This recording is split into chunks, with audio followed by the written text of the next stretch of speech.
Continuamos hoy, amigo oyente, nuestro viaje por la Epístola de Santiago. Y al llegar hoy a este último capítulo, el capítulo 5 de esta pequeña Epístola de Santiago, el tema que tenemos ante nosotros es una advertencia a los ricos y el valor de la inminente venida de Cristo. También hay otros temas que se presentan aquí. Debemos decir que por primera vez hemos notado que los capítulos 4 y 5 de esta Epístola de Santiago proveen mucho material para mensajes, y quizá uno pueda sacar más mensajes diferentes de estos dos capítulos que de cualquiera otros dos capítulos de la Biblia. Habíamos pensado que podríamos concluir hoy con este capítulo 5, pero vemos que hay demasiado aquí para estudiar en un solo día. Así es que hemos reducido un poco la marcha de nuestro autobús bíblico para poder apreciar el escenario que nos rodea. En los primeros versículos de este capítulo tenemos una parte que trata con los ricos, y como usted puede apreciar, es una advertencia a los ricos. Estamos hablando ahora de una clase de gente de la cual conocemos muy poco en realidad. Nunca hemos pertenecido a esa clase.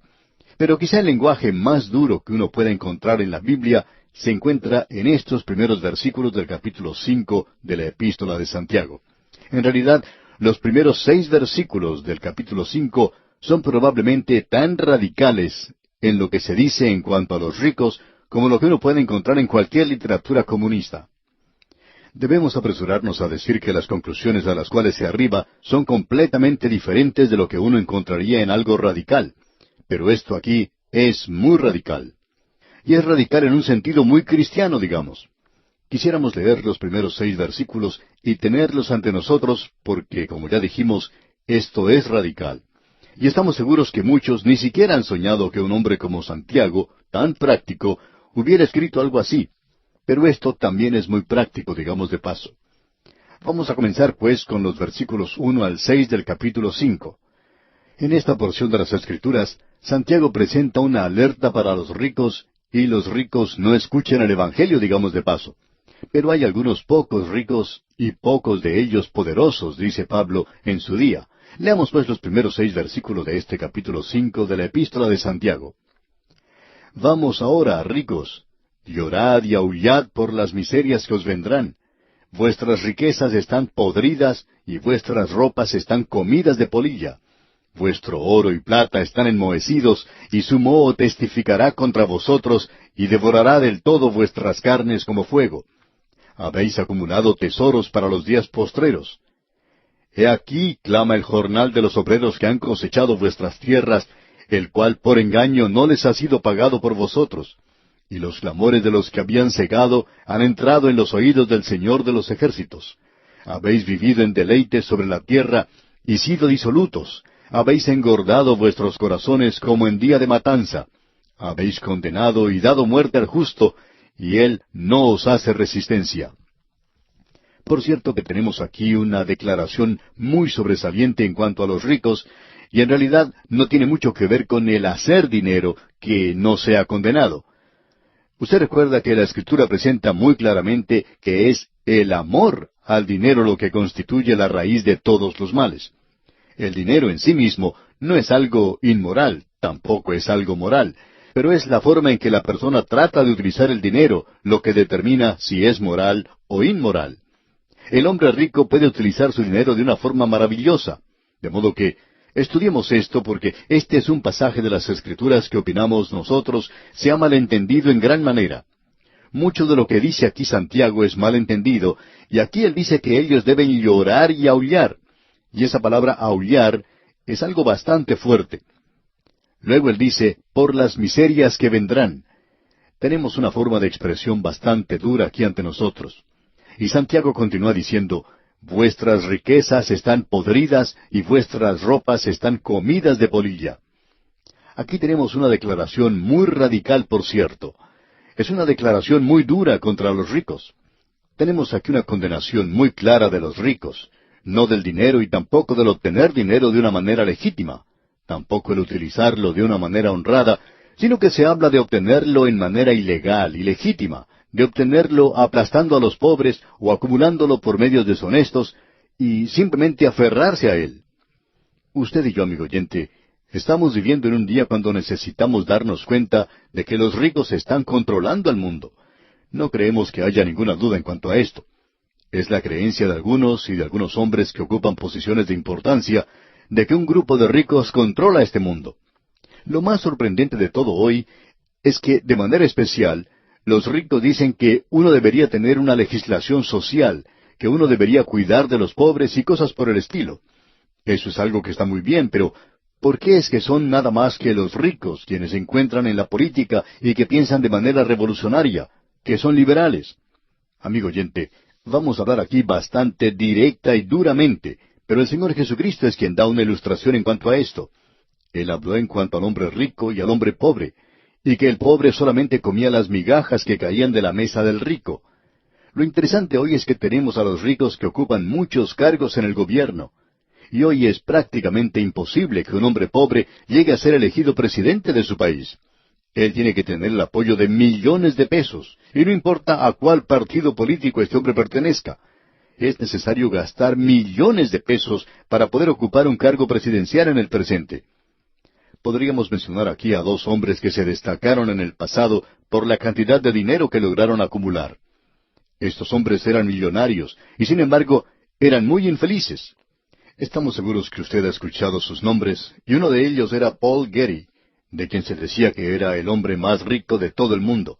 Sin embargo, en su vida este hombre padeció muchas cosas. Por ejemplo, su hijo cometió aparentemente suicidio. No sabemos exactamente lo que ocurrió, pero se informa que fue un suicidio. ¿Puede usted imaginarse a uno de los hombres más ricos del mundo suicidándose? ¿Qué fue lo que sucedió? ¿Acaso se le acabó el dinero? Ahora, el nieto de él fue raptado, de modo que no podemos pensar que esta gente pueda ser muy feliz.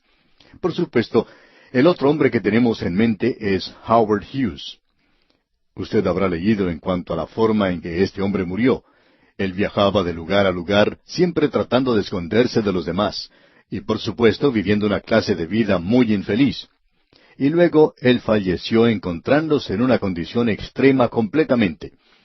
Y luego se cuenta historias en cuanto a un grupo de millonarios que se reunió hace unos cuantos años. No vamos a mencionar nombres ni la historia nuevamente aquí, pero estos se reunieron y cada uno de esos hombres murieron arruinados.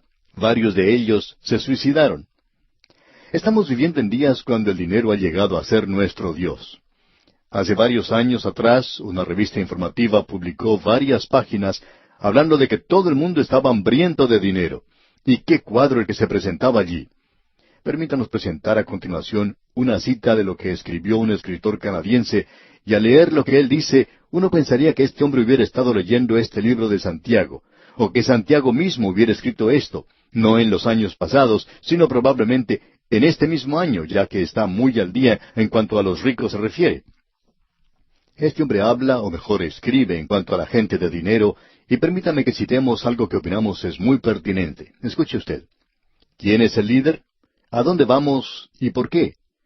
Esto es lo más aproximado que puedo expresar en cuanto al sentir subconsciente de la civilización occidental. Viajando a través de Europa, hablando con la gente, parece uno oír, es decir, estas preguntas se repiten una y otra vez. Por todas partes parece existir, tanto en nuestro país como en los demás, un sentido de aprehensión, lo económico, lo político, lo militar, la dirección, el propósito y el liderato. Todo ha sido puesto en la duda. Es como un barco en el medio del océano sin capitán. Nadie sabe si se está dirigiendo hacia Londres, hacia Nueva York o hacia Buenos Aires. Parece no existir una razón en particular para elegir un destino. Podríamos quizá agradecer a la ciencia y a la tecnología por todo esto, de habernos dado el conocimiento que antes se daba solamente a Dios. Ha roto ese velo que cubría esos misterios venerados. Lo que nosotros pensábamos era vida y belleza, se ha convertido en un ídolo nada más. La fe se ha convertido en ciencia. El amor ha llegado a ser sexo. El propósito ha llegado a ser incertidumbre. Cuando nosotros creíamos que Dios hizo a Adán y Eva, y que Él le dijo a Noé que construyera el arca, y que Él había ordenado el trueno y los relámpagos, y cuando nosotros creíamos que el cielo se encontraba en algún lugar cerca de la luna, entonces creíamos en un universo lleno de orden, con un propósito inteligente, conociendo que ese universo estaba ordenado y que nosotros éramos los súbditos del Gran Padre y que todas las partes del universo tenían un propósito, y nosotros como una parte también teníamos nuestro propósito. La gente no expresa esos pensamientos en palabras, pero creemos que es lo que está en sus mentes.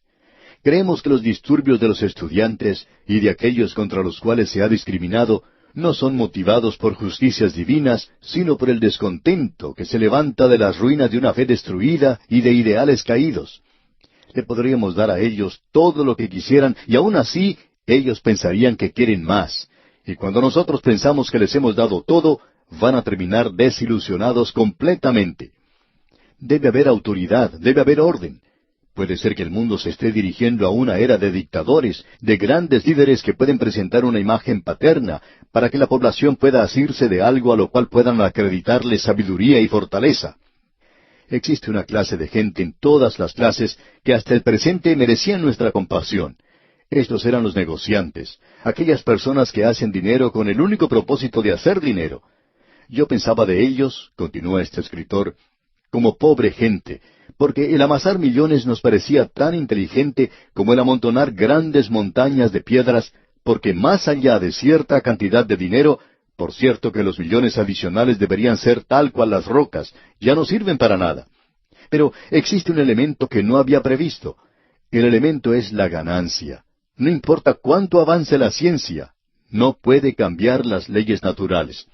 Las leyes económicas son tan inmutables como las leyes físicas. Por tanto, es lógico que estos hombres que hacen dinero cierren sus ojos al caos que crea la ciencia, con el conocimiento seguro de que las reglas de su ganancia nunca cambiarán. Con todos sus sentidos afinados a los sucesos que vienen, él permanece alerta a los cambios en las tendencias políticas y sociales, y usando toda su sabiduría, él continuará jugando contra el mundo de la economía y continuará obteniendo su satisfacción, sus sonrisas, no del dinero en sí mismo, sino de la satisfacción de la ganancia. Así es que aquellos que han tenido pérdida y han puesto detrás de ellos todas esas nociones que hubieran podido tener de idealistas, de románticos y sentimentales, como reinaron majestuosamente en los días del rey Arturo, para ellos el mundo, no importa cuánto cambie, siempre permanecerá igual. Ellos continuarán en sus actividades como los antiguos dioses del Olimpo, divirtiéndose serenamente, inmunes al estruendo que causa la caída de la antigua psicología, completamente separados de los deseos humanos, tan patéticamente expresados por los escritores de esta generación. Y hasta aquí este artículo que escribió este escritor canadiense. Y esta es una generación, amigo oyente, que ha creado un arte vil, una literatura vil y cosas por el estilo. Y ese escritor que acabamos de citar sabe eso. Y detrás de todo esto, usted y yo estamos viviendo en una edad que está siendo manipulada por esta gente que quiere hacer dinero. No sabemos cómo se hace todo esto, porque nosotros no estamos dentro de ese círculo. Y es sorprendente, amigo oyente, que Santiago, hace más de 2000 años, pudiera dirigirse directamente a nosotros como si él estuviera viviendo con nosotros hoy. Escuchemos ahora lo que nos dice en el versículo 3 de este capítulo 5 de su epístola. Vuestro oro y plata están enmohecidos, y su moho testificará contra vosotros, y devorará del todo vuestras carnes como fuego. Habéis acumulado tesoros para los días postreros. Ahora, lo que Santiago está diciendo aquí no es que el hacer dinero sea malo, sino la acumulación de él. Y aquí se condena el abuso de las riquezas, utilizarlo de una manera mala y equivocada, y la condenación de los ricos que tienen una gran cuenta bancaria en los días postreros, un saldo muy grande cuando el Señor venga, y eso será un pecado. Tememos, amigo oyente, que habrá unos cuantos creyentes hoy que van a sentirse avergonzados del saldo que tienen en el banco y lo que han dejado en sus ahorros cuando el Señor venga y los saque de este mundo. Nosotros estamos viviendo en un día cuando el dinero ha llegado a ser un poder, una potencia en el mundo. Y hoy, como ha dicho Santiago, quiere decir que hemos llegado a un lugar donde los pobres no tienen nada que hacer. Usted recuerda que David se dio cuenta de esto. Y él, hablando en el Salmo 37, dice, «Vi yo al impío sumamente enaltecido, y que se extendía como laurel verde». Él habla en el versículo 1 diciendo, «No te impacientes a causa de los malignos, ni tengas envidia de los que hacen iniquidad». Y luego en el versículo 3 dice, «Confía en Jehová». En el versículo 5 expresa, «Encomienda a Jehová tu camino». Y luego en el versículo 7 dice, «Guarda silencio ante Jehová y espera en él». Lo interesante de notar aquí, amigo oyente, es que cuando venga el anticristo finalmente, él tendrá el apoyo de las riquezas de este mundo. Pero aún así David dice en el versículo 36, pero él pasó, y he aquí ya no estaba. Lo busqué, y no fue hallado. David está diciendo, si uno espera lo suficiente, Dios no tiene ningún apuro. Dios arreglará las cuentas con esa persona. Escuchemos ahora lo que dice Santiago. La acumulación de tesoros y riquezas se hacía de una manera que aplastaba al pobre. Y en el versículo 4 de este capítulo 5 leemos, He aquí clama el jornal de los obreros que han cosechado vuestras tierras, el cual por engaño no les ha sido pagado por vosotros. Y los clamores de los que habían cegado han entrado en los oídos del Señor de los ejércitos. Dios escuchó el clamor del pobre, y el rico tendrá que responder por eso algún día. Y también los sindicatos laborales ricos tendrán que hacer lo mismo. No importa dónde se encuentren sus riquezas, solo Dios será capaz de tratar con ellos. Y luego en el versículo 5 leemos, Habéis vivido en deleite sobre la tierra y sido disolutos. Habéis engordado vuestros corazones como en día de matanza. Usted puede apreciar, amigo oyente, que los ricos hoy son liberales. ¿Por qué son liberales? Porque eso quiere decir que unas pocas migajas caerán de su mesa. Pero son solo migajas, recuerde eso. Y los pobres pueden tener eso. Ellos le ponen a usted en el seguro social. Ellos quieren que los pobres sean cuidados, pero al mismo tiempo cobran impuestos a los demás. Ellos no son los que pagan esas cuentas. Ellos solo quieren vivir en el placer. Y ahora en el versículo 6 de este capítulo 5 de Santiago leemos, Habéis condenado y dado muerte al justo, y él no os hace resistencia. Dios no está actuando en juicio contra ellos, y esa es una de las cosas más sorprendentes en cuanto a esto. Ahora, ¿qué es lo que el pueblo de Dios puede hacer en días como estos? Bueno, esa es una pregunta práctica, y vamos a responderla, Dios mediante, en nuestro próximo programa. Mientras tanto, le sugerimos, amigo oyente, que lea el resto de este muy interesante capítulo 5 de la Epístola de Santiago para estar al tanto de lo que diremos en nuestro próximo estudio al continuar con esta epístola de tanta trascendencia. Continuamos hoy, amigo oyente, avanzando por el capítulo 5 de la Epístola de Santiago. Y sentimos cierta reticencia a dejar esta pequeña epístola.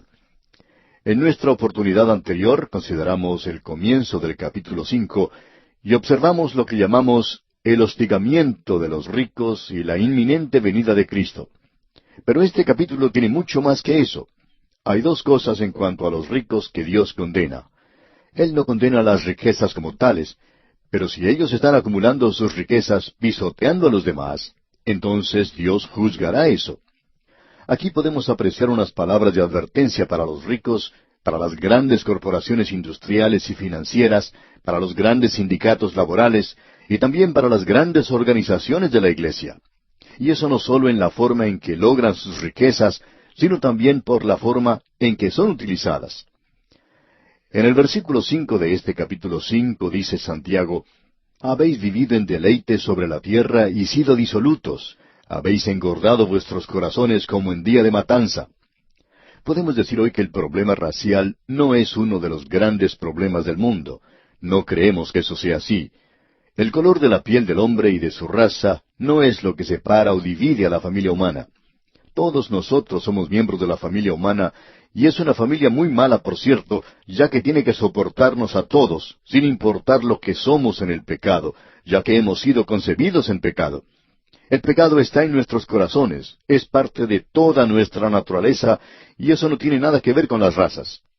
Pero existe una gran división, y esta no es política tampoco. La gran división que existe hoy, que se aumenta cada vez más, es la que se presenta entre el pobre y el rico, y el poder de los ricos. Es interesante ver lo que Dios dice en el versículo 6 de este capítulo 5 de la Epístola de Santiago. Habéis condenado y dado muerte al justo, y él no os hace resistencia. Ahora, ¿qué se puede decir en cuanto a esto? Nosotros no formamos parte de los círculos íntimos, pero cuando observamos a nuestro alrededor, parece como si hubiera una estructura de poder que manipula a los gobiernos, que manipula la economía. Pero lo importante de notar en este versículo es que dice, y él no os hace resistencia. El rico hace lo que quiere en el presente, y lo mismo ocurre con el pecador. Eso era algo que molestaba a David. David dijo que el impío se extendía como laurel verde, y no solo eso, sino que ellos no tienen cambios. David dice, si yo alguna vez hago algo malo, recibo mi castigo. Dios me lleva a un lugar aparte y me da mi merecido. Y amigo oyente, tengo muchos cambios en mí. Pero el rico continúa haciendo las mismas cosas y nada lo detiene. Y ese es el juicio de Dios sobre él. Dios no lo está castigando ahora, pero usted puede notar que dice que los transgresores serán destruidos. Es algo tremendo. Las riquezas nunca trajeron felicidad a la humanidad. Y eso es lo importante de lo cual él está hablando aquí. El caso entonces es que Dios no les hace resistencia. ¿Qué es lo que los creyentes, qué es lo que nosotros podemos hacer en el presente? ¿Debemos acaso unirnos a una organización o debemos buscar un buen gobierno? Por supuesto, debemos estar del lado del buen gobierno. Debemos mostrar interés y elegir a los hombres mejores, si se puede usar esa palabra, mejores con los políticos. Pero si nos preguntamos qué podemos hacer, debemos escuchar lo que Dios tiene que decir. Él se dirige ahora a sus hijos. Y aquí en el versículo 7 de este capítulo 5 de la Epístola de Santiago leemos, Por tanto, hermanos, tened paciencia hasta la venida del Señor. Mirad cómo el labrador espera el precioso fruto de la tierra, aguardando con paciencia hasta que reciba la lluvia temprana y la tardía. Dios tiene mucho que decir en cuanto al hecho de que cuando Cristo venga a tomar posesión de su reino, los pobres van a recibir un buen trato, el trato correcto, un trato honrado por primera vez en la historia del mundo. Y eso era algo que todos los profetas enfatizaron y mencionaron y que nosotros señalamos cuando estudiábamos los profetas. Usted recordará que el profeta Isaías dice en el capítulo 11 de su libro, versículo 4, juzgará con justicia a los pobres y arguirá con equidad por los mansos de la tierra.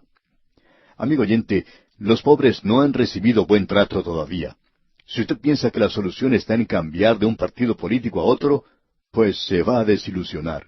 No queremos ser pesimistas, pero amigo oyente, usted siempre va a estar mirando a la humanidad, es decir, a hombres que están buscando obtener poder y dinero. Sabemos bien lo que dicen, pero ellos no cuidarán de los pobres. La única esperanza de ellos es el Señor Jesucristo. Si hay algún grupo de personas que debiera estar interesado en el Señor Jesucristo, ese grupo debería ser formado por los pobres de la tierra, porque Él es quien les tratará de la manera debida cuando Él establezca su reino en la tierra. Podríamos multiplicar las escrituras que hablan de esto, todos los profetas, e inclusive cuando Él vino, Él dijo claramente que los pobres estarían en su reino. Lea el Sermón del Monte, y eso será cuando el Señor Jesucristo esté en su reino, y usted podrá apreciar que Él dará a los pobres el trato apropiado. Lea el Evangelio según San Mateo, capítulo 6, versículos 19 al 24. No nos vamos a detener ahora para leerlo, pero usted debiera consultarlo. Ahora Él dice aquí en el versículo 7 de este capítulo 5 de la Epístola de Santiago, Por tanto, hermanos, tened paciencia hasta la venida del Señor. Mirad cómo el labrador espera el precioso fruto de la tierra, aguardando con paciencia hasta que reciba la lluvia temprana y la tardía. De esto hablaremos cuando estudiemos el libro de Joel, y de paso digamos que ese es el libro que sigue en nuestra serie de estudios. Él dice que quiere decir algo en cuanto a la lluvia temprana y la tardía. Es decir, que el labrador no sale a ver el resultado de lo que plantó el día anterior, sino que tiene que tener paciencia. Ya viene la cosecha. Queremos mencionar algo aquí en cuanto a la cosecha. Muchas veces se escucha decir cuando se sale a evangelizar que se está cosechando, y no estamos de acuerdo con esa forma de expresarse. El Señor Jesús se encontraba al fin del siglo cuando dijo que enviaba las ovejas perdidas de la casa de Israel, no a todo el mundo. Él dijo, a la verdad, la mies es mucha, mas los obreros pocos. Ellos estaban al final del siglo del amor, y cada siglo o edad que ha concluido concluye con un juicio. Bueno, esta edad concluirá con un juicio de Dios. Esa será la cosecha. Usted recuerda que Él dijo allá en el Evangelio según San Mateo, capítulo 13, que enviaría a sus ángeles. Ellos recogerán la cosecha. Él es quien separa el trigo de la cizaña. Ahora, ¿qué es lo que estamos haciendo nosotros? Bueno, Él es también el sembrador y está sembrando el trigo en la actualidad. Consideramos eso como asunto nuestro. Ese es nuestro trabajo, nuestra labor. Trabajamos por medio de la radio y no podemos ver a nadie que levante su mano, aun cuando no vemos qué valor pueda tener eso. No hacemos otra cosa sino enseñar por medio de un micrófono la palabra de Dios. Estamos sembrando la semilla. un poco cae en buena tierra. Quizá no mucha semilla, pero sí cae en buena tierra. Nuestra tarea es la de sembrar la semilla. Y ahora en el versículo 8 de este capítulo 5 dice Santiago, «Tened también vosotros paciencia y afirmad vuestros corazones, porque la venida del Señor se acerca». Debemos vivir en la luz. Esa es la enseñanza a través de todas las Escrituras, la venida de Cristo. Luego en el versículo 9 leemos, «Hermanos, no os quejéis unos contra otros, para que no seáis condenados. He aquí el juez está delante de la puerta». Podría ser muy engorroso para usted, amigo oyente, si el Señor viniera en el momento en que usted está juzgando a alguien, y usted descubre que el Señor mismo le está juzgando a usted.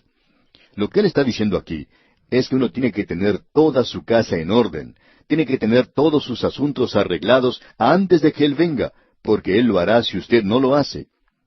Y luego en el versículo 10 de este capítulo 5 de la Epístola de Santiago leemos, «Hermanos míos, tomad como ejemplo de aflicción y de paciencia a los profetas que hablaron en nombre del Señor». Recuerde, los profetas son un ejemplo para nosotros. Ellos sufrieron y demostraron paciencia. Y en el versículo 11 dice, «He aquí tenemos por bienaventurados a los que sufren. Habéis oído de la paciencia de Job, y habéis visto el fin del Señor, que el Señor es muy misericordioso y compasivo».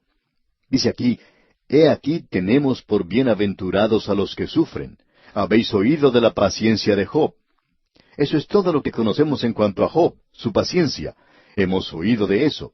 Pensamos que Job era un hombre muy impaciente. Eso lo apreciamos al leer su libro. Pero en realidad, Job aprendió a ser paciente.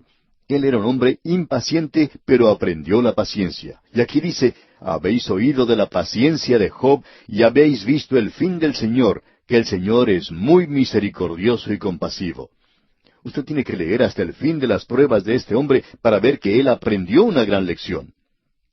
Y aquí en el versículo 12 de este capítulo 5 dice Santiago, «Pero sobre todo, hermanos míos, no juréis ni por el cielo, ni por la tierra, ni por ningún otro juramento, sino que vuestro sí sea sí, y vuestro no sea no, para que no caigáis en condenación». Es decir, que cuando uno dice que va a hacer algo, tiene que ser de la misma manera como si lo estuviera diciendo en los tribunales y se hubiera comprometido a decir nada más que la verdad. Así es como debe ser su conversación, amigo oyente. Nuestra palabra tiene que tener tanto valor como si hubiéramos puesto nuestra firma en un contrato. Y ahora en el versículo 13 dice, «¿Está alguno entre vosotros afligido? Haga oración. ¿Está alguno alegre? Cante alabanzas». Los afligidos tienen que orar y los alegres deben cantar. Esto debería responder a esa pregunta de si uno tiene el derecho de decirle a la gente en una reunión, «Bueno, a ver, todos sonrientes ahora». Un director de canto acostumbraba a decir eso siempre, y por eso perdió su trabajo. Especialmente en una reunión de semana, cuando la gente que va a la reunión han tenido un día difícil de trabajo y no tiene la obligación de estar sonriendo siempre. Los afligidos, vemos aquí, tienen que orar. Los alegres deben cantar. No es necesario fingir una cosa o la otra. Hay personas que van a la iglesia y luego tratan de lograr algún entusiasmo. Amigo oyente, ese entusiasmo tiene que estar allí antes de ir a la iglesia, y no es necesario tratar de sonreír solo para complacer a algún director de canto. Bueno, sigamos. El versículo 14 dice, «¿Está alguno enfermo entre vosotros? Llame a los ancianos de la iglesia y oren por él, ungiéndole con aceite en el nombre del Señor». Hace ya algún tiempo tuvo lugar una tragedia de la cual queremos hacer mención. Un niño estaba enfermo y necesitaba insulina para poder vivir, pero su padre, diciendo que Dios le iba a sanar, arrojó a un lado la medicina de su hijo. Luego el niño murió. Después este hombre, que tiene que haber sido muy fanático, dijo, «El Señor le va a resucitar porque mi hijo ha sido ungido». No sabemos de dónde sacó eso porque no se lo enseñaron en la iglesia. Cuando uno es sanado de una enfermedad, amigo oyente, es porque esa es la voluntad del Señor. Nos tenemos que hacer la siguiente pregunta. ¿Es la voluntad de Dios de sanar a todo creyente que se enferma? Si usted responde que sí, y usted sigue esa forma de pensar hasta su conclusión lógica, tiene que reconocer que esa persona, ese creyente, no morirá nunca. Él será sanado de cualquier enfermedad mortal. Y decir eso, amigo oyente, es ridículo, porque si usted ha sido sanado hoy, como lo han sido muchos, eso es maravilloso, y gloria a Dios. Pero si el Señor no viene antes, usted o esa persona que ha sido sanada algún día morirá. Amigo oyente, es un engaño cruel contra algunos creyentes sencillos el decir que todos los creyentes van a ser sanados por Dios. Lo que él está diciendo aquí es algo interesante. Lo que dice es muy claro y no es ninguna pregunta. ¿Está algún enfermo entre vosotros? Llame a los ancianos de la iglesia y oren por él. Bien, que vengan los ancianos y oren. Eso es una cosa. Y algo aparte es lo que sigue, ungiéndole con aceite en el nombre del Señor. Ahora esta palabra que se usa aquí como ungir necesita ser explicada. Hay dos palabras que se traducen como ungir. Una de ellas se usa en sentido religioso. Una de ellas es la palabra griega creo, de la cual viene Christos. Cristo fue el ungido. Y eso quiere decir ungir a alguien con un aceite o ungüento perfumado, y es usado así 5 veces en el Nuevo Testamento. Se refiere a la unción de Cristo por el Padre Dios con el Espíritu Santo. Ahora existe otra palabra, y esa es la que se utiliza en este versículo, alepo, y uno encuentra que se utiliza muchas veces. Podemos mencionar una referencia ya en el Evangelio según San Mateo, capítulo 6, versículo 17, donde dice, «Pero tú, cuando ayunes, unge tu cabeza y lava tu rostro». Y todo lo que se indica allí es ponerse un poco de aceite en la cabeza para lucir bien. Ahora debemos decir lo siguiente cuidadosamente. Según Trench, alepo es lo mundano y lo profano. La otra palabra, creo, indica una palabra religiosa o sagrada. Aquí tenemos alepo e indica frotar con aceite. Usted recuerda que cuando enfermó con llagas Ezequías, él se puso aceite en ellas. Lo que Santiago está diciendo en efecto es lo siguiente. Llame a los ancianos para que oren, y luego consiga el mejor médico que pueda encontrar. Eso es exactamente lo que está diciendo. Hay algunos que piensan que es necesario llevar a cabo una ceremonia en la cual se derrama un poco de aceite, como si eso tuviera algún mérito. Pero no es así, y Santiago es demasiado práctico para usar eso. Él es lo suficientemente práctico y es un hombre de oración. Por eso dice, llame a los ancianos para que oren. Veamos ahora lo que dicen los versículos 15 y 16 de este capítulo 5 de Santiago. Y la oración de fe salvará al enfermo, y el Señor lo levantará, y si hubiere cometido pecados, le serán perdonados. Confesaos vuestras ofensas unos a otros, y orad unos por otros, para que seáis sanados. La oración eficaz del justo puede mucho. No tenemos tiempo para entrar en mucho detalle aquí, pero solamente quisiéramos señalar que Santiago está destacando una vez más la fe. Usted recuerda que allá al principio de su epístola, en el capítulo 1, versículo 6, dijo, «Pero pida con fe, no dudando nada». Y en este versículo que acabamos de leer dice, «Y la oración de fe salvará al enfermo, y el Señor lo levantará». El Señor lo levantará siempre y cuando esa sea su voluntad, porque el Señor puede tener otro propósito para ese enfermo. El Señor puede aún glorificarse en la enfermedad de esa persona. Así es que es necesario que tengamos esto en mente. Luego dice, y si hubiere cometido pecados, le serán perdonados. Le serán perdonados una vez que acepte a Cristo Jesús como su Salvador personal. Luego dice Santiago en el versículo 16 de este capítulo 5, confesaos vuestras ofensas unos a otros. Y aquí es necesario que establezcamos una diferencia. Usted, amigo oyente, confiesa sus pecados a Dios, pero debemos confesar nuestras ofensas o nuestras faltas los unos a los otros. Si yo le ofendo, amigo oyente, entonces yo tengo que confesarle eso a usted. Pero no debo confesar mis pecados ante usted, y no quiero que usted me confiese sus pecados a mí tampoco. Usted se los confiesa al Señor. El apóstol Juan dice que si confesamos nuestros pecados, Él, o sea el Señor, es fiel y justo para perdonar nuestros pecados y limpiarnos de toda maldad. Nosotros, amigo oyente, no podemos perdonar pecados. Y aquí en este versículo 16 del capítulo 5 dice Santiago, confesaos vuestras ofensas unos a otros y orad unos por otros para que seáis sanados. La oración eficaz del justo puede mucho. Santiago era un hombre de oración, se le llamaba rodillas de camello. Y luego tenemos a otro gran hombre de oración en los versículos 17 y 18 de este capítulo 5 de Santiago. Elías era hombre sujeto a pasiones semejantes a las nuestras, y oró fervientemente para que no lloviese, y no llovió sobre la tierra por 3 años y 6 meses. Y otra vez oró, y el cielo dio lluvia, y la tierra produjo su fruto. Y puede usted imaginarse esto, amigo oyente. Elías pronosticó el tiempo por 3 años, y no llovió. Ese ha sido el mejor pronóstico meteorológico que jamás haya existido. Y no volvió a llover hasta cuando él oró de nuevo. Ahora usted, amigo oyente, es la misma clase de persona que Elías.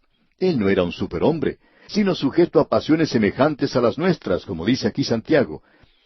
Pero era un hombre que oraba con pasión. Y esa, amigo oyente, es la clase de oración que necesitamos en el presente.